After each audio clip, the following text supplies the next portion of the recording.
혹시 여러분들 인구 절벽 또는 인구 재앙이라고 하는 그런 말들 들어보셨습니까?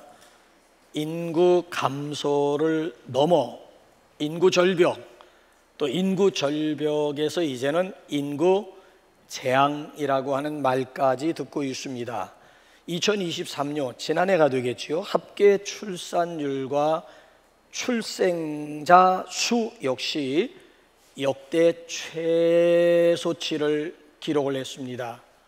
그러니까 지난 한 해 연평균 여기 지금 합계 출산율이 0.72명이었지만 4분기로 넘어가면서 0.65명, 그러니까 0.7명대를 무너뜨리면서 세계 여기 지금 최악의 최저치를 기록을 했습니다. 우리나라가.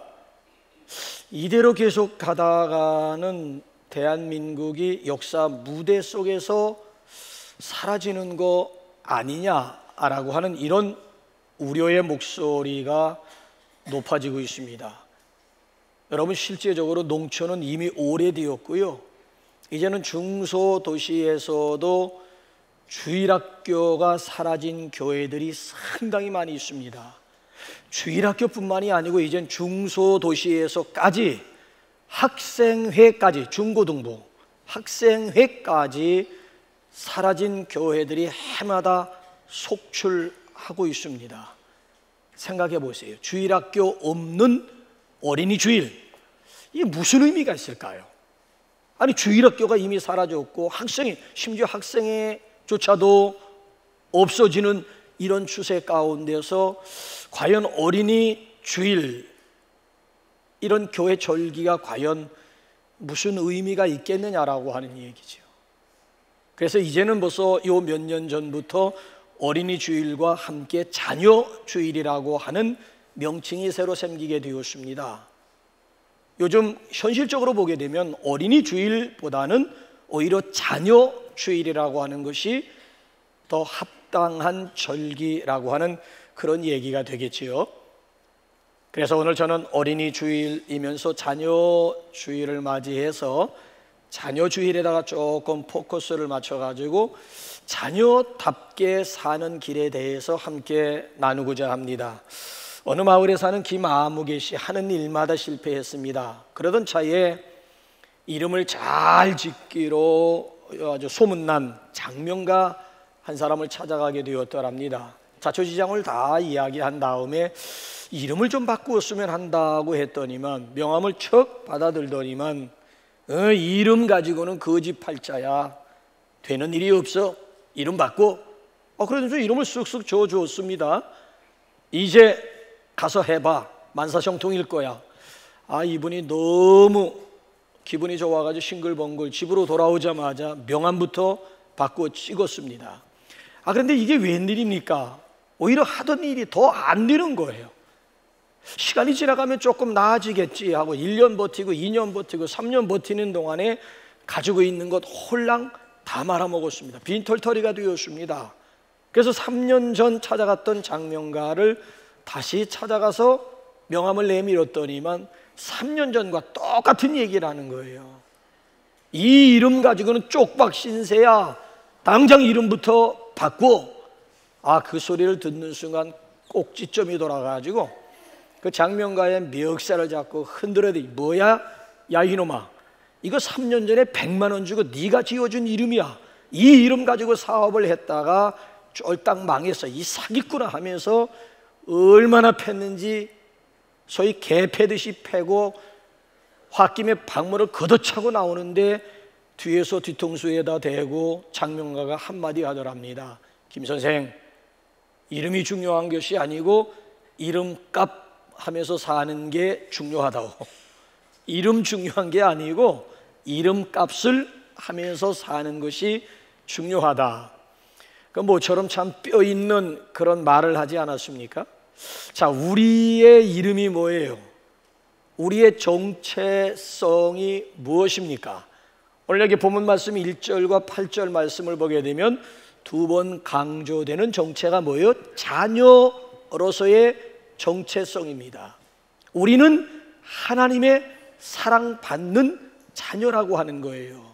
문제는 하나님의 자녀답게 오늘을 살고 있느냐라고 하는 것입니다. 자녀 구실 제대로 하고 있느냐라고 하는 그런 도전이에요. 자, 오늘 본문 말씀의 핵심은 8절이 되겠습니다. 우리 한번 8절 한번 다 같이 한번 읽어보실까요? 시작. 너희가 전에는 어두움이더니 이제는 주 안에서 빛이라. 빛의 자녀들처럼. 전에는 우리가 어둠의 자식이었다는 거지요. 자, 에베소서 2장 말씀을 보게 되면 본질상 우리는 진노의 자식들이었다는 거예요. 진노의 자식. 본래 본질상 본래 우리는 진노의 자식. 여기 와가지고는 어둠의 자식이었다는 거. 어둠의 자식. 그런데 예수 그리스도로 말미암아 빛의 자녀가 되고 하나님의 사랑받는 자녀가 되었다. 우리 정체성이 완전히 예수님으로 말미암아 180도 달라. 어둠이 아니고 빛이고 저주의 자식이 아닌 하나님의 지극한 사랑받는 자녀로서의 정체성이에요. 자, 이 사실이 얼마나 감격스러웠던지 사도 바울이 로마서 8장 15절에서 뭐라고 외쳤는지 한번 보실까요? 시작. 너희는 다시 무서워하는 종의 영을 받지 아니하였고 양자의 영을 받았으므로 아빠, 아버지라. 우리가 이제는 하나님을 어떻게 부르게 되었다고요? 아버지 정도가 아니라 아빠라고 부르게 되었다. 이 하나님과 우리와의 친밀감을 소개하고 있는 호칭 아닙니까? 아버지, 아버님, 이거 어려운 호칭이에요. 아버님 1년에 몇 차례 드리면 끝나는 호칭이라고요. 아버님, 거리가 있어요. 벌써 아버님 하게 되면, 아버지, 아버님 하게 되면 벌써 어느 정도 거리가 있지만 아빠, 거리감이 없는 것, 이보다 친밀한 호칭이라고 하는 것은 우리 하나님과의 관계 속에서 찾아볼 수가 없는 것이죠. 그 정도로 우리가 하나님의 사랑받는 자녀가 되었다라고 하는 거예요. 그럼 자녀로서의 합당한 삶의 모습이 무엇일까요? 어떻게 우리가 하나님의 사랑받는 자녀로서 이 세상을 살아가려면 될까요? 자, 이 문제에다가 초점을 맞추게 되면은 오늘 본문 말씀이 몇 가지로 우리에게 해답을 주고 있는데, 그 첫째가 뭔가면 우리가 하나님의 자녀답게 살아가는 첫 번째 길이 어디에 있는가 하면 아버지를 닮는 삶입니다. 자, 우리 한번 1절 한번 다시 한번 읽어보실까요? 시작. 그러므로 사랑을 입은 자녀같이 너희는 하나님을 본받는 자가 되고, 그러므로 사랑을 입은 자녀처럼, 사랑을 입은 자녀같이 아버지 하나님을 본받는 자가 되라고 하는 얘기예요. 교리적으로 말씀드리면 저거는 중생의 교리가 아니고 성결의 교리, 소위 말하면 성화의 문제, 성화의 교리가 되는 거예요. 자, 저기 본받는다라고 하는 것은 닮는다는 뜻이거든요. 아니, 자녀가 되었으면 당연히 아버지를 닮아가는 것이 있어야 되지 않게, 아니 어떤 모습으로든지 자녀라면 아버지를 닮은 모습이 있어야 되지 않겠습니까?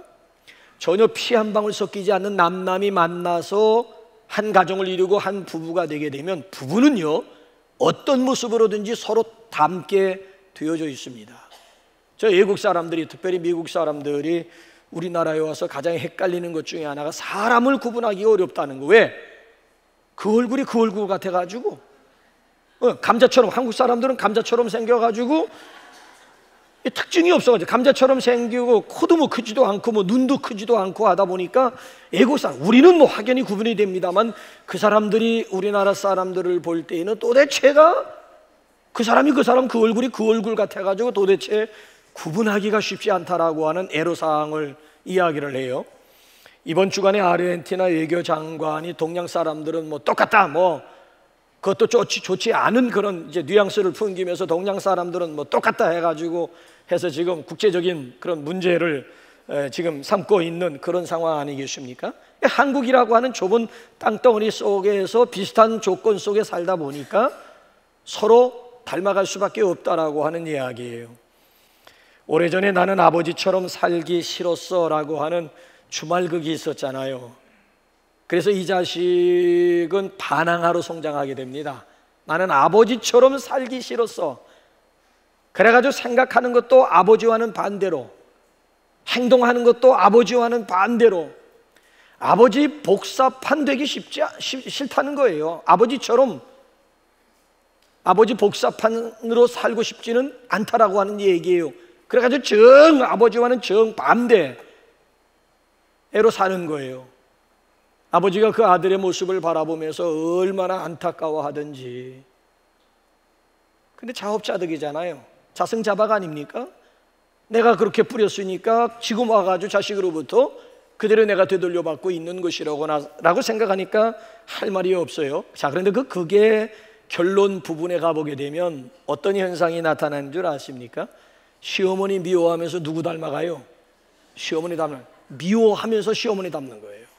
나는 절대 우리 시어머니처럼 되지 않을 거야 라고 이를 악물었습니다마는, 그래서 나중에 시자 가는 거 다 거부했어요. 시금치도 보기도 싫고 성경 읽으면서 시편 나와도 그냥 건너뛰고 싶고. 왜? 하도 시어머니 시자에 아주 그냥 알레르기가 보여가지고 성경 시편도 그냥 시자 나오는 것만 들으면 나도 모르게 막 경기를 할 정도로. 근데 여러분, 그러면서 시어머니를 미워하면서 시어머니를 닮아가고 있다란 그게 그런 내용이에요. 아버지처럼 살기 싫었어. 근데 결과적으로는 아버지처럼 나도 모르게 어느 순간 되니까 아버지처럼 살고 있더라고 하는 그런 내용이에요. 미워하면서도 닮고 좋아하면서도 닮고, 어차피 서로 닮게 된다는 거예요. 여러분들 같은 경우에는 부부싸움의 주제가 뭡니까? 부부싸움 할 때 주로 어떤 문제들을 가지고 부부싸움들을 합니까? 저희 같은 경우에는 자식 문제 때문에 부부 티격태격하는 경우가 많아요. 자식 문제 때문에. 근데 우리 주변, 우리 집 얘기는 아닙니다만은 부부싸움 하면서, 아니 진짜예요. 웃음이 굉장히 기분 나쁜데 진짜라고, 진짜 믿어달라고. 근데 되게 이렇게 부부싸움 하면서 부인들이 꼭 하는 얘기가 뭔 줄 아십니까? 영케 네 애비 닮았구나. 또 무슨 얘기 하던가요? 너는 도대체 누구 닮아서 그 모양이냐? 너는 도대체 누굴 닮아서 그 모양이냐? 차라리 네 애비 소리는 안 나오더라도 그 얘기는 못하는 거야. 너는 도대체 누굴 닮아서 그 모양이냐라고 할 때는 뭐예요? 그 뉘앙스는 나는 아니라는 얘기잖아요. 저는 이런 부인들을 향해서 꼭 들려주고 싶은 노래 하나가 있습니다. 송아지 송아지 얼룩송아지 엄마 소도 얼룩소 엄마 닮았네. 아니 생각해보라고. 누굴 닮았겠습니까? 엄마 소도 얼룩소 엄마 닮았네. 나는 아니라고 하지만, 아니 그 자식들이 누굴 닮아가겠느냐고. 부모 닮을 수밖에 없는 것 아니겠습니까? 그러니까 우리가 영향을 받기도 하지만은 받은 영향 나도 모르는 사이에 주변 상황 가운데 주변 사람들에게 흘려 보낼 수 있다라고 하는 얘기예요. 자, 이제 생각해 보세요. 우리가 하나님 아버지를 모시고 산 지가 얼마나 되었어요? 아니 우리 예수 믿은 지 몇 년 되었느냐고요. 매주 아니면 매번 그분의 말씀을 먹고 살고 그분의 말씀을 듣고 살고 있으면서도 전혀 닮은 것이 없다. something wrong이지요. 뭔가 이건 문제가 있다는 그런 생각 안 해보셨습니까? 여러분들은 어떤 모습이, 어떤 점이 하나님을 닮으셨다고 생각하십니까? 이번 주간에 한번 셀 모임 하면서 자신 있게 한번 이 문제 한번 나눠보시라고요. 5가지 문제 가운데 이 문제 하나 들어있습니다. 나는 이런 점에서 나는 하나님을 닮았다고 생각한, 나는 이런 점에서 예수님, 나는 이런 하나님의 성품 가운데 나에게 이런 성품이 있노라고 한번 여러분 자신들을 한번 좀 이 시간 한번 오픈하면서 이번 주에 한번 셀 모임을 가져보시기를 권해드립니다. 저의 기도의 제목 가운데 18번지는 목자의 마음입니다. 목사의 마음 구원. 왜? 목사라고 하는 것은 일종의 잡으로도 갈 수 있는 거예요. 잡 삼아 목사 일을 할 수도 있는 거예요. 목사의 마음을 구하는 것이 아니라 나에게 목자의 마음을 달라고, 아비의 마음, 특별히 아비의 마음을 달라고, 예수님의 마음을 달라고. 예수님은 무리를 보시면서 목자 없는 양과 같이 느껴졌기에 민망히 여기셨다. 컴패션이 아닙니까? 컴패션. 무리들을 볼 때에 저들의 아픔, 저들의 사정이 곧 당신의 사정인 양 이심전심 되어지고 있는 예수님의 마음. 목자의 마음, 아비의 마음을 구하고 있고, 그래서 그런지 기도할 때는 때로는 눈물이 나오면서요, 가슴이 막 저려오기도 하고, 아무개를 생각하게 되면 막 안타까운 마음에 눈물이 앞설 때가 많이 있어요. 예수님이 하셨던 일, 나도 좀 흉내라도 좀 내보자. 왜? 첫 술에 배부르겠습니까? 그러나 자꾸 흉내를 내다 보게 되면 나도 그분을 닮아갈 수 있겠다 싶어가지고 그분이 하신 일들 나도 한번 흉내라도 내가 그분의 인생을 살진 못하지만 그분이 하셨던 일들 나도 한번 이 땅에 사는 동안 흉내 정도라도 한번 내보게 됐다. 흉내를 내다보게 되면 어느 순간 되게 되면 그분의 모습이 내 안에 들어와 있지 않겠습니까? 그래서 저는 점진적인 성화를 믿는 목사예요. 점진적인 성화. 나다니엘 호던이라고 하는 사람이 쓴 큰 바위 얼굴이라고 하는 소설 읽어보셨잖아요. 오네스트라고 하는 사람은 먼 언덕 위에 있는 큰 바위를 아침 저녁으로 바라보면서 우리 마을에, 우리 지역에 저 큰 바위를 닮은 지도자가 좀 나타나 주셨으면 동네 사람들과 더불어 학수고대한 거예요. 우리 지역에 저 큰 바위 얼굴을 담은 큰 지도자, 큰 위대한 지도자가 나타나 주셨으면 하는 마음 가지고 일구월심 학수고대. 그런데 몇 년의 세월이 흘렀을까요? 동네 사람들이 어느 순간 오네스트를 보면서 깜짝 놀랐다는 거 아니겠습니까? 당신이 바로 큰 바위 얼굴을 닮은 지도자이십니다. 아니, 오네스트라고 하는 사람이 아침 저녁으로 언덕 위에 있는 큰 바위를 쳐다보면서 얼마나 사모했으면 그의 외형, 모습까지도 큰 바위 얼굴을 닮아갔겠느냐라고 하는 것이지요. 그래서 성경 히브리서 12장 2절 말씀을 보게 되면 우리를 향해서 뭐라고 도전하는가 하면은 믿음의 주요 또 온전케 하시는 이인 예수를 바라보자. 예수 바라보라는 거예요. 예수 바라보면 예수 닮은 예수인이 얼마든지 될 수 있다라고 하는 것 아니겠습니까? 마태복음 5장 보세요. 하늘에 계신 너희 아버지 온전하신 것 같이 너희도 온전하라.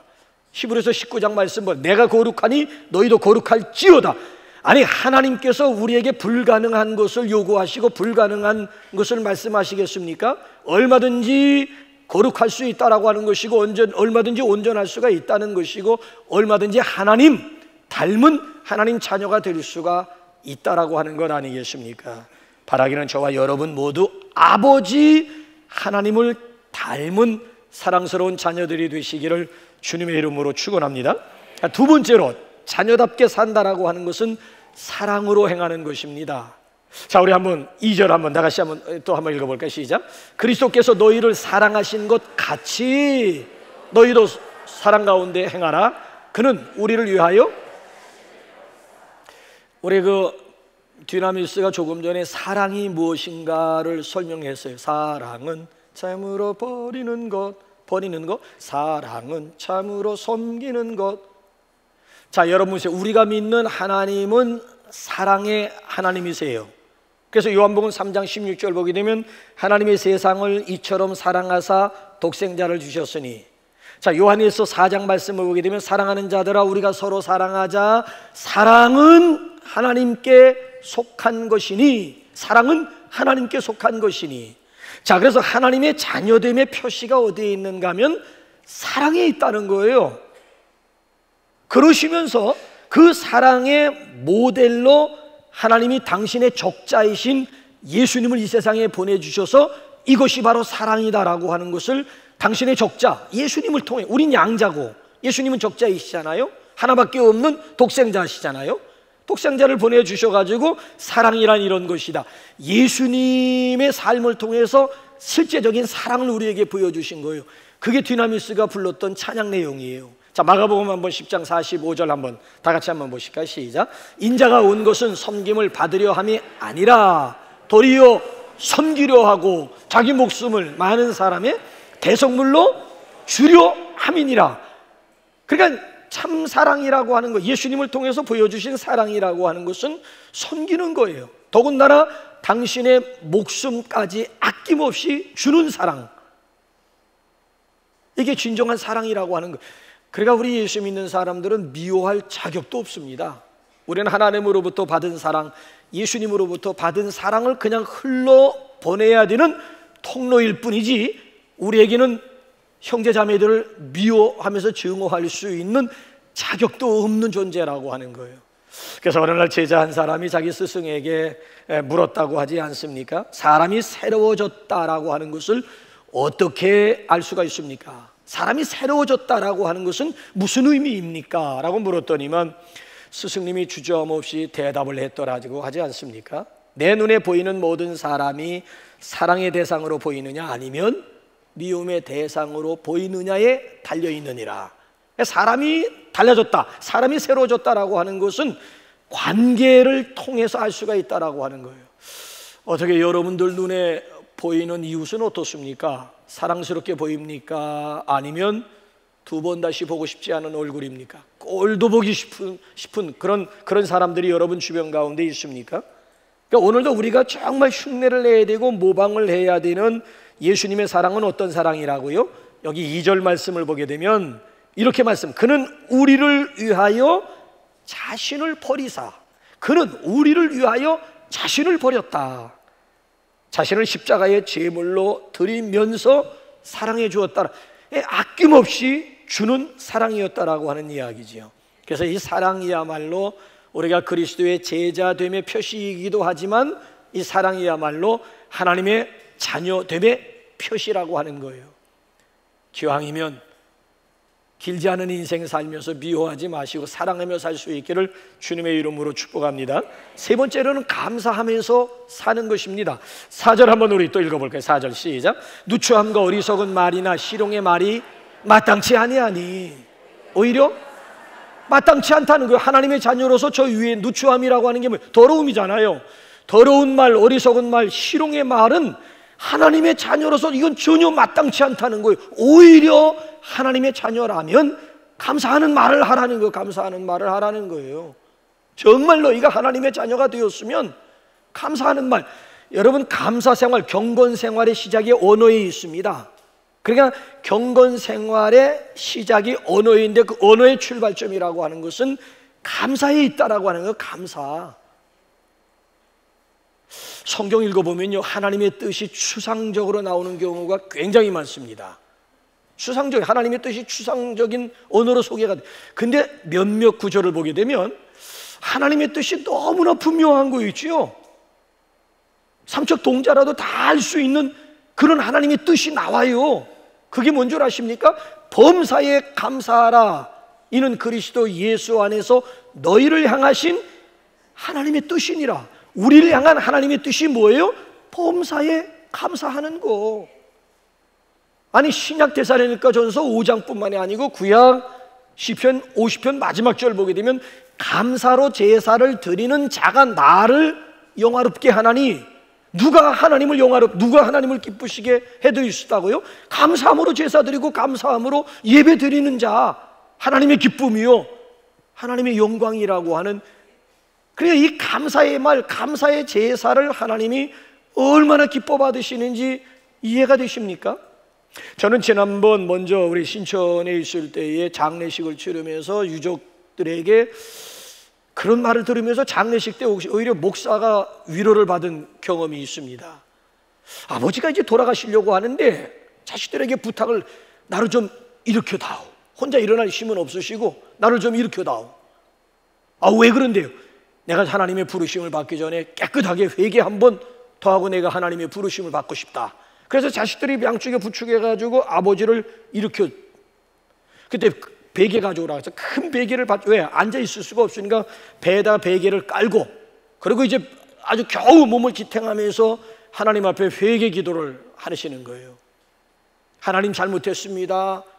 아이고 하나님 감사합니다. 감사합니다. 하나님 이것도 잘못했습니다. 아이고 하나님 감사합니다. 그렇게 옆에서 그 얘기를 듣고 있던 자식들이 이해가 안 돼가지고, 아니 회개 기도 하신다면서요.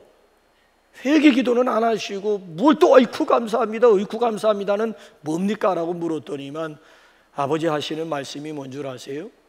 회개, 자기가 기억나는 거, 기억 속에 없는 것까지는 회개할 수가 없고, 그래도 마음에 걸리고 기억나는 거, 그거라도 좀 하나님 앞에 고백하고 가고 싶어가지고, 그래서 하나님 잘못했습니다 하면서 내용물을 말하려고 하니까 하나님이 그럼에도 불구하고 내가 너를 사랑하지 않았느냐 라고 하는 이 말씀을 넣어주시더라는 거예요.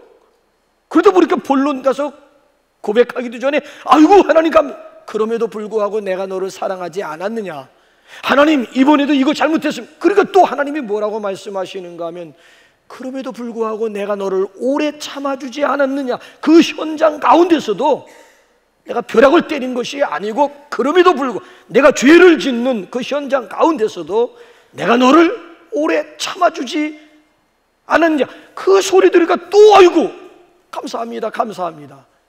그래서 회개의 내용을 알아지를 못하고 오히려 감사합니다 감사합니다 감사합니다 하다가 하나님의 부르심을 받았다는 거예요.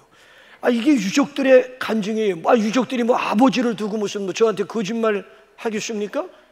그래서 제가 그 소리를 듣고 야, 정말 아름다운 임종, 아름다운 종말을 맞이한 분의 대표로구나. 그러니까 하나님께서 얼마나 감사를 기뻐하시는가를 여러분 이제 감을 좀 잡으십니까? 아니, 신앙이 좋다, 믿음이 좋다, 아니면 덕이 있다, 그 기준이 뭐예요?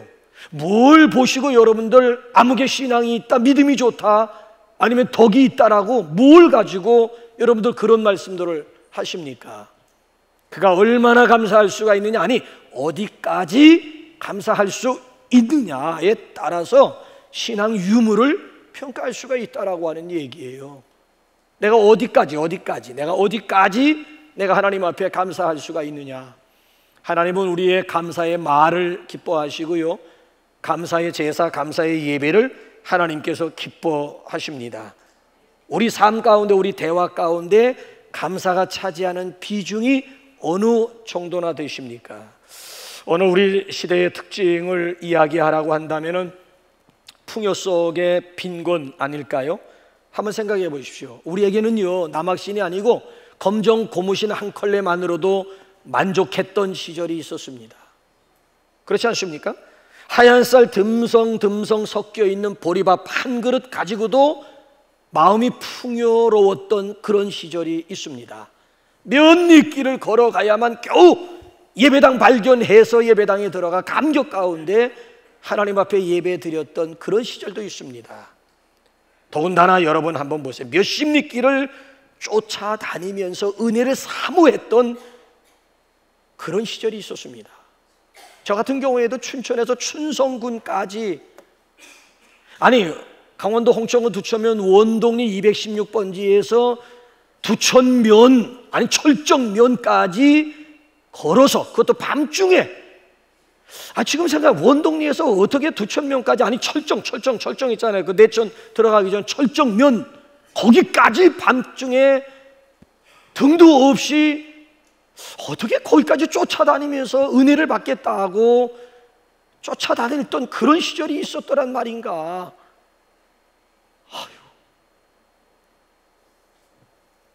아니 지금 얼마나 좋아요. 옛날에 낡은 풍금 있잖아요. 낡은 풍금 아니면 낡은 기타 하나만 가지고도 은혜를 받았던, 아니 낡은 기타가 뭐예요? 하나님이 주신 자연적인 악기 그냥 손바닥 치면서 막 뜨겁게 찬송 부르는 가운데 성령 경험하고 뜨겁게 막 찬송 박수 치면서 막 땀을 흘려가면서 찬송하는 가운데 하나님의 은혜를 경험했던, 십자가만 문득 이렇게 쳐다보기만 해도 막 가슴이 뭉클해지면서 감격 가운데 하나님 앞에 예배했던 그런 시절, 그때 그 시절을 생각하게 되면 지금 얼마나 우리가 참 감사한 일입니까? 얼마나 고마운 일입니까? 정말 주님 앞에 나올 때마다 눈물로 하나님 앞에 나와도 시원치 않을 판국인데, 여러분 어떻게 옛날에 비해서 지금 감사지수 지금 높아지고 있습니까? 아니요. 오히려 세종대왕이 부럽지 않은 시대를 살아가고 있건만 무슨 그런 원망불평거리들이 많은, 이 원망불평이라고 하는 건 에스컬레이팅 하게 됩니다. 눈덩이처럼 자꾸 원망하게 되면 자꾸 원망거리, 불평하게 되면 자꾸 불평거리들만 늘어나게 에스컬레이팅 한다라고 하는 이야기예요. 아니에요. 그래서 오늘 여기 본문 말씀을 보게 되면 정말 하나님의 자녀답게 살아가는 세 번째 길이 어디에 있느냐? 범사에 감사하면서 사는 데 있습니다. 자, 그래서 사회학자 가운데 스탠디라고 하는 사람과 종교개혁자 루터라고 하는 사람이 우리를 향해서 뭐라고 한마디 하는지 볼까요? 요즘 시대는 암보다 더 무서운 질병을 앓고 있는데 그것은 감사불감증이다. 자, 탈무드에 보세요. 세상에서 가장 현명한 사람은 배우는 사람이며 세상에서 가장 강한 사람은 자기를 이기는 사람이며 세상에서 가장 행복한 사람은 범사에 감사하는 사람이다. 종교개혁자 마틴 루터 보세요. 기독교인과 비기독교인을 구별하는 결정적인 기준은 바로 감사에 있다. 어떻습니까, 여러분? 감사하며 하루하루 살고 계십니까?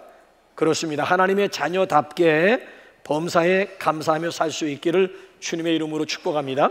마지막 네 번째는 하나님의 자녀답게 오늘을 살 수 있는 길은 열매에 있습니다. 열매. 즉 우리 삶 가운데 믿기 전과 믿은 후의 삶이 달라져야 된다라고 하는 얘기예요. 자 보세요. 믿기 전, 즉 어둠의 일들이 믿기 전 어둠의 일들이 무엇이던가요? 3절 말씀을 보시면 음행과 온갖 더러운 것과 탐욕이에요. 자, 믿기 전 어둠의 일들이라고 하는 게 뭐예요? 4절로 넘어오게 되면 누추함과 어리석은 말과 희롱의 말이에요. 그래서 11절 보게 되면 이런 열매 없는 어둠의 일들에 참여하지 말라는, 이런 열매 없는 어둠의 일들에 그리스도인들은 참여하지 말라라고 하는 얘기예요. 이런 일에 참여하게 되면 미안하지만 하늘나라에 가서 기업으로 이어받을 것이 없음을 경고하고 있지 않습니까? 오히려 너희는 빛의 자녀들이 되었으면 빛의 자녀들처럼 행하라. 자, 여기 보게 되면 빛 가운데로 행하라. 자, 빛의 열매라고 하는 게 뭐예요? 이제 9절 우리 한번 결론적으로 한번 마무리 한번 해볼까요? 시작. 빛의 열매는 모든 착함과 의로움과 진실함에 있느니라. 자, 세계 80억의 인구 가운데서 하나님이 저와 여러분들을 선택하여 사랑받는 하나님의 자녀 삼아주신 목적이 뭐라고요? 자, 예수님이 직접 우리에게 사도 바울을 통해서 우리에게 주신 말씀이고요. 에베소서는 하나님의 사도 바울을 통해서 우리에게 주신 말씀이고, 요한복음 4복음서는 예수님의 직설법입니다. 예수님이 직접 저와 여러분들에게 주시는 말씀을, 자, 사도 바울을 통해서 한 다리 건너서 들어오는 것보다는 예수님이 직접 하신 말씀에 더 무게가 있겠죠. 요한복음 15장 16절 도대체 80억의 인구 가운데 저와 여러분들을 왜 얘기는 뭐예요? 그 열매로 인해서 기도 응답을 약속해 주고 있는 거예요. 우리가 빛 가운데 살게 되면, 빛 가운데 열매를 맺게 되면 하나님 앞에 기쁨이 돌아가고 영광이 돌아갈 뿐만 아니라 우리 자신들에게는 이 열매로 인하여 기도 응답을 약속. 이것처럼 수지 맞는 일이 어디 있어요? 이걸 시쳇말로 뭐라고 한다고요? 누이 좋고 매보 좋고 꼭 먹고 알 먹고 도랑치고 수영하고 마당 쓸고 임도 보고 하나님 오케이, 우리 오케이. 그래서 이걸 일거양득 일석이조라고도 얘기하고, 요즘에는 윈윈, 하나님 승리, 우리 승리가 될 수가 있다라고 하는 것 아니겠습니까? 자, 무슨 열매를 맺으라고요? 빛의 열매는 모든 착함과 의로움과 진실함에 있느니라. 마음이 착해야 된다라고 하는 얘기고요, 행위가 의로워야 된다라고 하는 얘기고요, 도덕적으로 진실해야 된다라고 하는 얘기예요. 우리가 정말 하나님의 사랑받는 자녀가 되었으면 착하게 살아야 되고 의롭게 살아야 되고 진실하게 살아야 된다라고 하는 얘기. 오해하지 마세요. 착하게 살고 의롭게 살고 진실하게 살아서 하나님의 사랑받는 자녀가 되고 구원의 자녀가 된다. 노. 이건 율법주의. 착하게 살고 의롭게 살고 선하게 살고 진실하게 살아서 하나님의 자녀가 된다, 아니면 구원의 자녀가 된다. 아니에요. 반대로 하나님의 자녀가 되었기 때문에 마땅히, 당연히 착하게 살아야 되는 것이고 의롭게 살아야 되는 것이고 진실하게 하나님의 자녀가 되었기 때문에 당연히 이건 당연히 그리스도인의 삶 가운데 맺혀져야 될 열매라고 하는 거예요. 저 밖에 있는 사람들보다는 우리가 한 수 이런 면에 있어서 위에 있어야 된다는 거야. 그래야지 그들에게 거룩한 영향력을 끼칠 수가 있다는 거예요.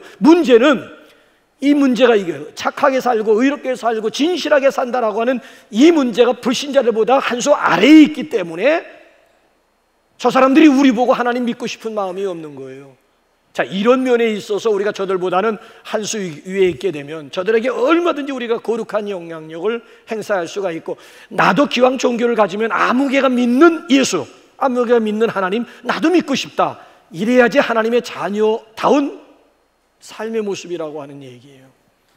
바라긴 우리 5월 한 달 동안도 하나님의 사랑받는 자녀답게 여러분들을 통해서 거룩한 영향력이 흘러가고 올 한 달 동안도 하나님의 사랑받는 자녀답게 당당하게 승리할 수 있기를 주님의 이름으로 축원합니다.